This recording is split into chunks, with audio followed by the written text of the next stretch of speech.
Hi everyone, welcome back to our channel. Today I am back home in my childhood bedroom for the Christmas holiday and I figured it's time to do another book unhaul. I did my first one ever about a year and a half ago, and now that I've been away from a lot of my books for about a year now, I figured it was time to comb through them with the thought that eventually all of the remaining books that I do keep will be with me in Canada now that I actually have space for them. However, there are almost 30 books over here that will not be making that journey with me, and I figured you might be curious to know which books those are, so let me share them with you.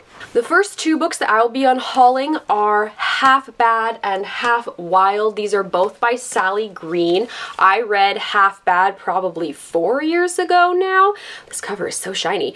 And I did get Half Wild in prep for reading it, but just over time after it did come out and it'd been sitting on my shelf for a bit, I lost interest. I mean, this is a young adult fantasy series. I believe there's one more book in the trilogy, and just it's not interesting to me anymore. So these are in great condition, so hopefully somebody will love these more than me. Next is Geraldine Brooks's People of the Book, one of the first books that I believe I reviewed on this channel way back in the day.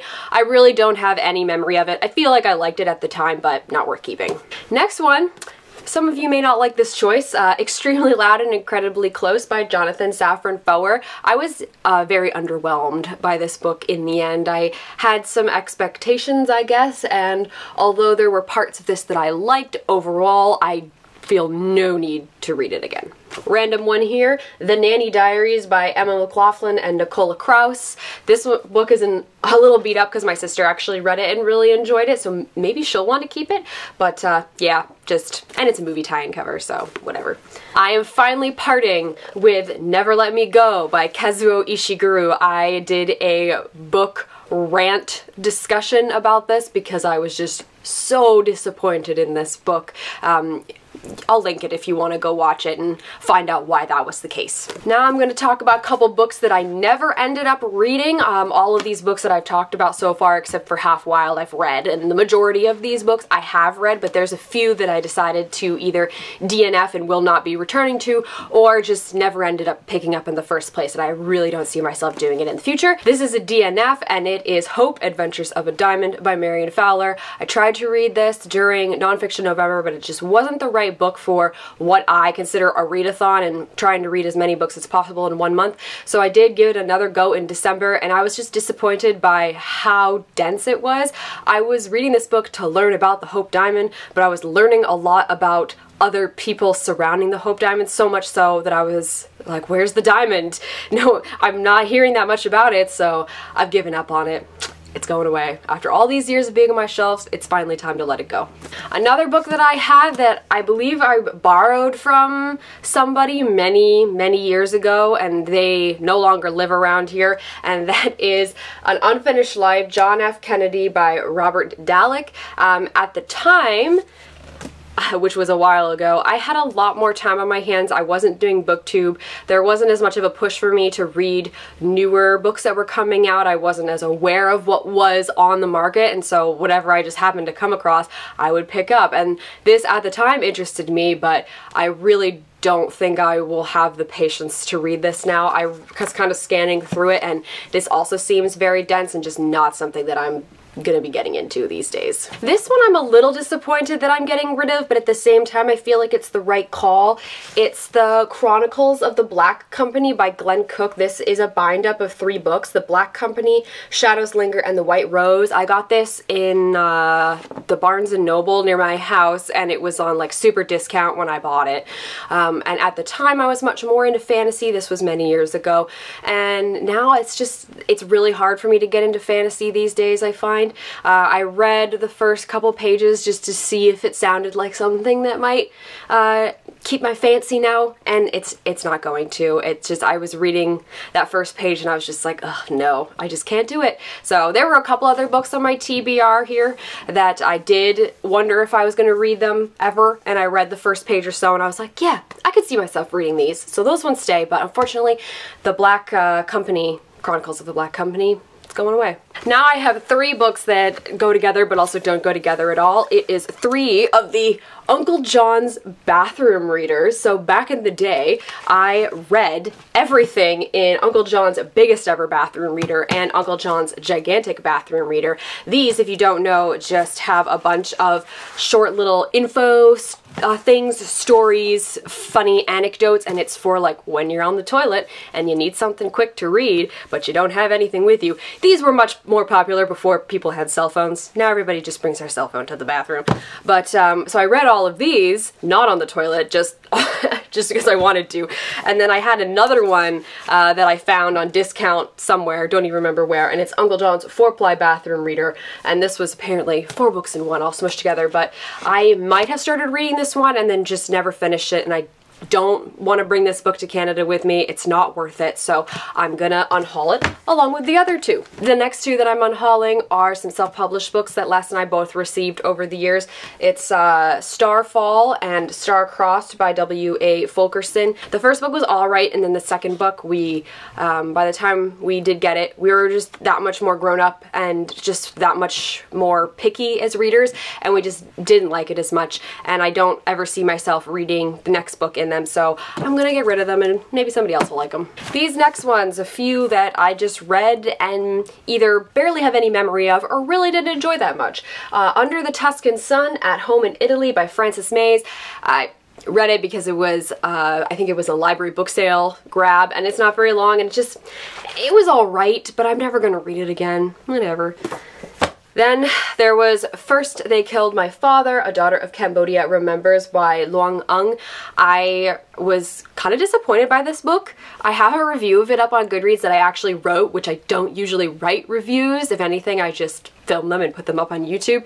But I was really disappointed by this one. I had such high hopes for it because it really did sound like something I was gonna like, and it didn't end up being the case. So if you go on Goodreads and you look at this book, you may see my review. Every once in a while somebody else likes it, and I read this a couple years ago, so I always get reminded that that review exists, but apparently people can relate. I'm also getting rid of Faceless Killers by Henning Mankell. This is the first book in the Kurt Wallander mystery series. I believe I read this during a booktube-a-thon a couple years ago, and it is a mystery set in one of the Scandinavian countries, Sweden, set in Sweden, and it is part of a huge series, but I just don't really see myself continuing with it, so I'm gonna hand it off to someone else.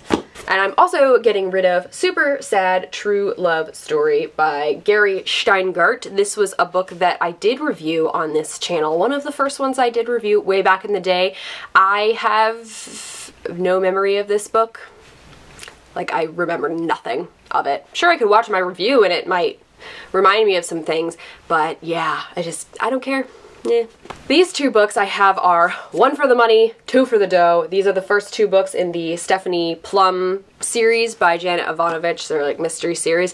Way back in the day, like probably middle school, I listened to these first 2 books as abridged audiobooks without realizing that they were abridged audiobooks, and when I did eventually figure it out, because I was very confused, like some of the jumps seemed weird, and then when I looked at it a little bit more, I realized, yeah, it's abridged. No wonder it doesn't really make sense, which just makes me so angry, the fact that there's even abridged audiobooks, like, ugh. Anyway, so I bought these so I could read the whole thing because they're just the super cheap mass market paperbacks. I read them, no memory of them now, definitely not going to continue with the series, so off they go. I'm also getting rid of Teaching a Stone to Talk by Annie Dillard. This is just a little book of essays, Expeditions and Encounters. I struggled through this. There was maybe 1 essay that I remember liking. Otherwise, I kind of have negative memories of this, so yeah.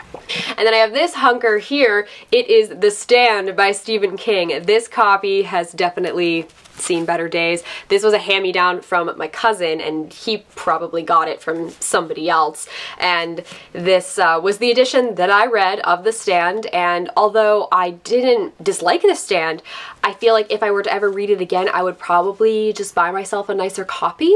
So yeah, I don't think anybody's gonna buy this off of me. I don't think anybody's even gonna want it, so it'll probably just end up getting recycled. Alright guys, we're almost at the end. I only have a few more books to show you that I will be getting rid of. The first of this last pile is Gail Forman's Just One Day. This was a really popular YA book on BookTube a few years ago, and I picked it up as part of that craze because it sounded like something I would enjoy. And I feel like I thought it was alright at the time, but I'm not ever going to read it again. It's just not something that's going to really appeal to me anymore. So hopefully this will get passed on to somebody else who will appreciate it more than I do at this point in my life. I will also be unhauling Cormac McCarthy's The Road. This was a high school read, not even for school. I just felt like reading it and it was okay. Once again, don't think I'm ever going to read it again. Just no desire.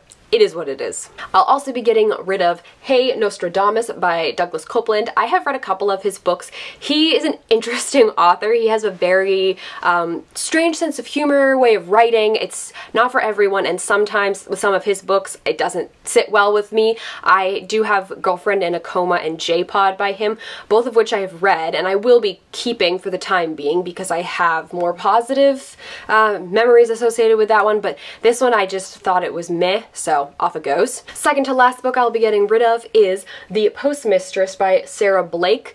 I don't even remember when I read this. I have no memory of reading this book. It's just one of those books that's so forgettable, and I'm not gonna read it again. And finally, the last book that I will be getting rid of this year is The Accident Season by Moira Fowley Doyle. This was a book that I read during October because it is supposed to be a creepy book and it fit the bill for what I was looking to read during that month. Unfortunately, although it started off well and I had some hopes for it, I wouldn't say high hopes, but I had some hopes for it, it didn't turn out how I wanted, and I just got more and more frustrated with the book as I went through. I ended up giving it 2 stars, and it is definitely not staying on my shelf. Those are all the books I'll be getting rid of this year. It feels really good. I actually have a fair amount of space on my shelf now. Not that I need it because I'm trying to bring all those books to Canada, but whatever, it still feels good. I will be offering these up to my friends first, and then I'm sure there will be ones they don't take. So whatever they don't take, I will donate to something around here, whether it be a library book sale in the future or Goodwill or something like that. If you guys have done a book on haul this year, let me know. I do enjoy watching them. It makes me feel lighter and happier, like you're getting this weight off your shoulders, cleaning out old stuff. As always, all of our links are down in the doobly-doo, so you can go check those out if you feel so inclined. Thank you guys very much for watching, and I'll see you later.